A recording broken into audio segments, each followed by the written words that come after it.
Hello people, namaste, welcome back to my channel. In this video, I will tell about the falciparum malaria. This is the continuation of malaria.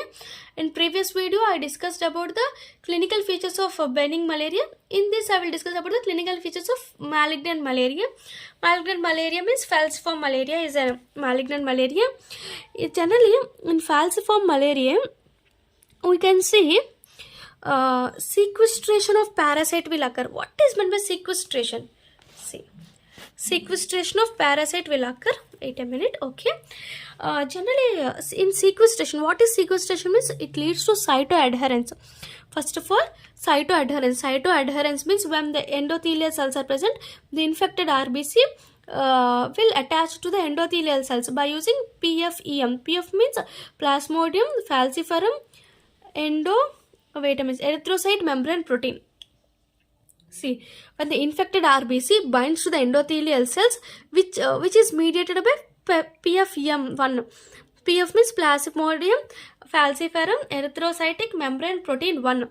When it is mediated, PEF1 helps in binding of infected cells with endothelium. It also helps in binding of infected RBC to uninfected RBC. It also helps in infected RBC binds to the uninfected RBC. It leads to rosette formation. Because of this rosette formation, it leads to block the blood vessels of brain and the kidney. So it leads to malignancy. This is malignant malaria. Falciform malaria is malignant malaria because of sequestration. First, cytoadherence. By using a PFEM, infected RBC and attached to the endothelium. By using PFEM, also infected RBC attached to the uninfected RBC, it leads to rosette formation. So, because of rosette formation, it blocks the blood vessels of kidney and the brain. What are the complications? It leads to, because of blockage of brain blood vessels, it leads to cerebral malaria. What is it? Cerebral malaria. Cerebral malaria. What is the pathogenesis of cerebral malaria? Sometimes they will ask cerebral malaria for a short answer question. So, cerebral malaria pathogenesis, unique property of being sequestered inside the brain capillaries. Sequestration occurs inside the brain capillaries, results in rosette formation by using PFEM. So, because of rosette formation, there is a plugging of blood capillaries of brain. It leads to vascular occlusion and cerebral anoxia. Cerebral anoxia and occlusion will occur. What is it? Blood vessels undergoes, blood capillaries undergoes blockage. So, it leads to vascular occlusion and anoxia, cerebral anoxia. Because of this, what are the clinical features? First one is seizures, reduced in muscle tones, and tendon reflexes will be present. And retinal hemorrhages, it leads to retinal hemorrhages, neurological sequel, and rarely coma will occur. So these are the clinical phases of cerebral malaria. And lab diagnosis and treatment. In last I will discuss the lab diagnosis and treatment. This is the one of the complication of falciform malaria, cerebral malaria. Another complication of falciform malaria is pernicious anemia. Pernicious anemia. What is the complications of pernicious anemia is three types of complications: the black water fever, algid malaria, septicemic malaria. What is it? Algid malaria, septicemic malaria, and black water fever. Black water fever has you can see fever, hemorrhagic, dark urine can be seen, and hemoglobinuria. Generally, black water fever is seen at the quinine treatment to subject previously infected with a falciform malaria. Already the patient treated with having falciform malaria, treated with quinine, that patients have more susceptible for black water fever. In this black water fever, we can see a fever along with the black urine along with hemoglobinuria. This is the pernicious anemia. First one, black water fever. Next, algid malaria. Algid malaria, we can see cold, clammy skin, hypotension, peripheral circulation failure, and profound shock. Algid malaria, because of it leads to shock. Because of shock, it leads to cold, clammy skin, and circulation is stopped, and hypotension will occur. This is algid malaria clinical features. Next, septicemic malaria. Septicemic means because of bacteria. So it leads to high grade fever and disseminated parasite. Parasite undergoes disseminated and enters into different routes. It leads to multi-organ failure. Next, another clinical complications of malignant malaria are it leads to edema, pulmonary edema, and ARDS, acute respiratory distress syndrome, and hypoglycemia, renal failure, severe jaundice, and normocytic normochromic anemia occurs, and acidosis will also occur. These are the complications of malignant malaria. Complications of malignant malaria. First one is brain cerebral malaria. Next one is pernicious anemia, has 3 types like black water fever. Wait a minute. Black water fever, Algin malaria, septic malaria. Next edema and ARDS. Which edema? Pulmonary edema. And next ARDS, hypoglycemia, renal failures, severe jaundice, and normocytic normochromic anemia, and acidosis. Okay. These are the complications of malignant malaria. Next, we will discuss about the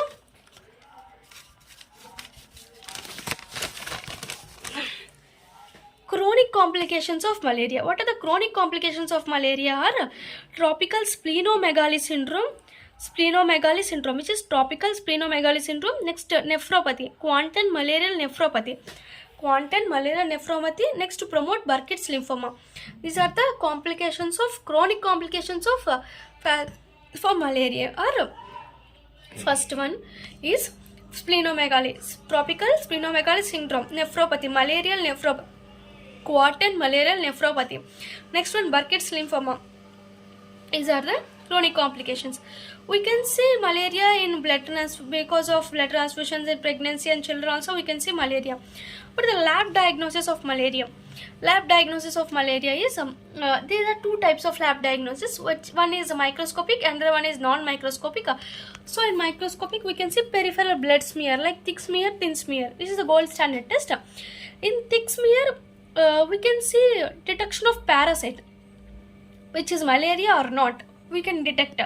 And next, how much quantity of parasite in the blood, quantification. Next, malarial pigment, we can see the malarial pigment and how much quantity. Detection of parasite is thick smear, but in thin smear we can know the parasite species. Speciations can be done. Which parasite in malaria we can tell he has malaria by using thick smear. Which malaria by using thin smear speciation. Like in previous video I discussed about each and every morphology of this. Vivax has amoeboid form and Falciparum has a ring form and banana shaped. All these I discussed in previous video. Please read those I discussed in previous video. Next microscopic test is a quantification buffy coat examination. What is quantification buffy coat examination? QBC.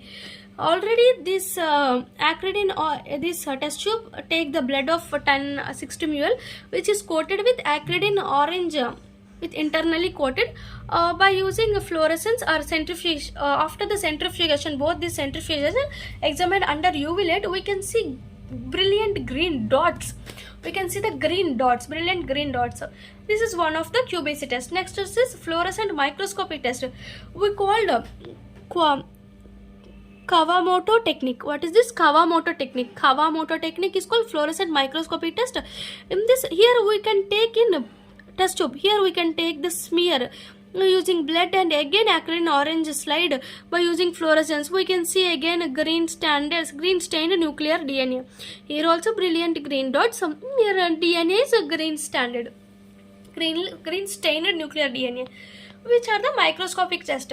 Microscopic test are peripheral test like thick smear, thin smear and QBC test, and next fluorescent microscopy test, Kawamoto technique. Next, non-microscopic test are antigen detection test. Here antibody detection will not be used in malaria, and culture, molecular diagnosis, automated structures and other. First I will discuss about these and I will discuss later antigen detection test, which is important test.